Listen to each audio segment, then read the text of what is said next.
Hi guys, welcome back. So in this video I'd like to continue the discussion on antihypertensive drugs. So today I'd like to introduce a mind map, guys. So I hope this may help you to summarize the important points of antihypertensive drugs. So guys, there are 7 groups of antihypertensive drugs. So if we take a look at CNS acting drugs, there are 2 groups of CNS acting drugs: direct alpha-2 agonist such as clonidine, indirect alpha-2 agonist such as alpha-methyl-dopa. So here I would like to highlight one point. Alpha-methyl-dopa can safely used in hypertensive pregnant women.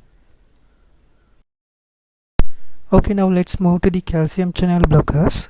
The calcium channel blockers generally classified into 3 groups: selective, cardiac selective, and both cardiac and arterial selective.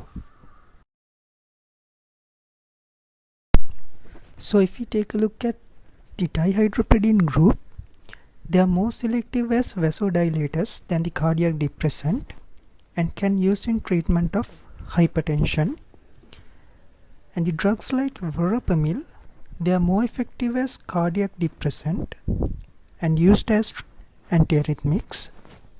And the drugs like diltiazem can use in treatment of angina. Okay, now let's move to the next group, the cardiac inhibitory drugs.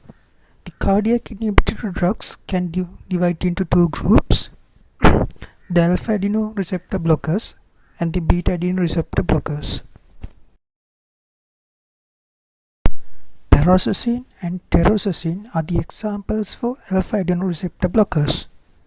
So the beta blockers can used as monotherapy in mild to moderate hypertension, in severe cases used in combination with other drugs. So beta blockers can divide into 2 groups: the cardioselective beta blockers and non-cardioselective beta blockers. So the cardioselective beta blockers usually starts with the letter A to M, such as atenolol, metoprolol, bisoprolol. And the non-cardioselective beta blockers usually starts with the letter O to Z, such as nandanol, propranolol. Non-cardioselective beta blockers can work on both beta 1 and beta 2 receptors, such as propranolol. Labetalol and carvedilol are both alpha and beta blockers, and labetalol can be used in pregnancy. Okay, now let's move to the diuretics. Diuretics generally can divide into 3 groups: the thiazide diuretics, loop diuretics, and potassium sparing diuretics.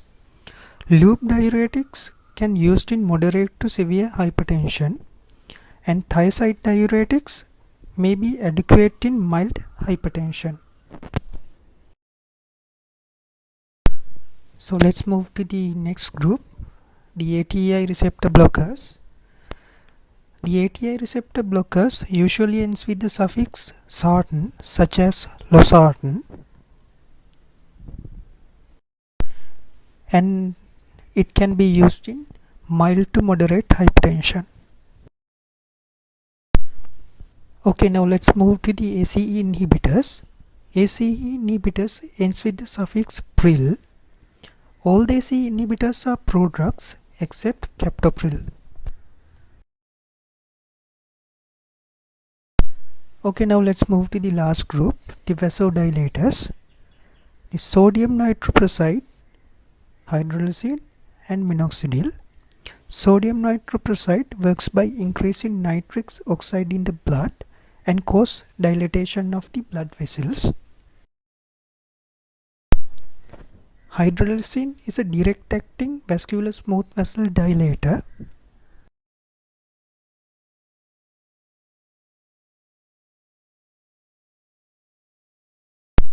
And one important thing about minoxidil is it can cause unwanted growth of facial hair.